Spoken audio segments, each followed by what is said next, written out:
Good morning, everyone. Kaylin McBee here with Healthy Living with Kaylin McBee and McBee Well.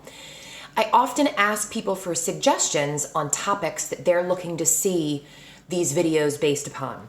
I do one every week for those who aren't familiar. They're about 3 minutes long, so it's super quick, but it's a great way to get some additional information on how to lead a healthier life.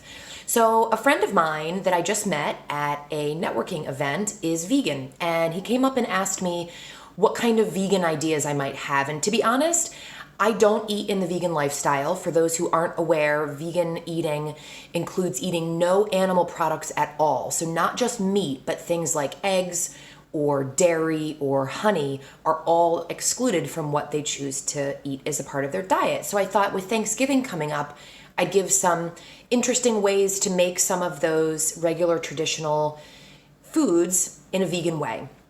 Now, this may not be for everybody, but it gives you an idea. So the first is making mashed potatoes. Usually they're made with lots of cream or butter or sour cream or cream cheese. And recently I've started making mashed potatoes with olive oil. So the trick is a couple of things, two things. Number one, when you're boiling the potatoes, make sure that you take some of the water out so that you get some of the starchy water.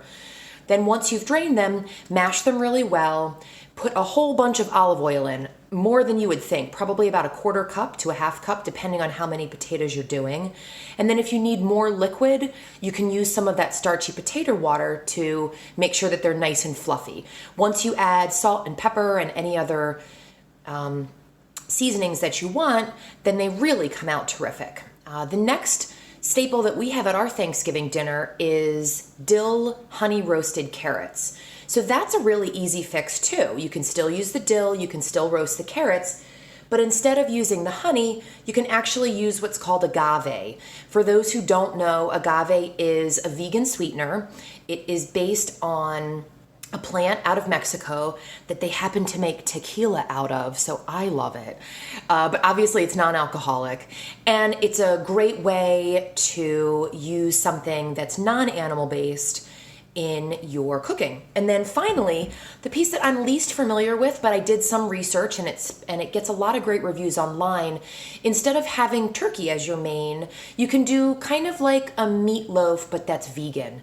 The base on that are things like pureed mushrooms and cashews and walnuts and all of the same spices and players that you'd see with a turkey. So marjoram or basil or oregano.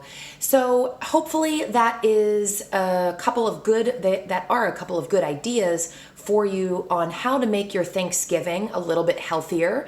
And if you choose to eat the vegan lifestyle, maybe this could be good for you as well. So Kaylin McBee with Healthy Living with Kaylin McBee and McBee Well. Have a great day, everybody.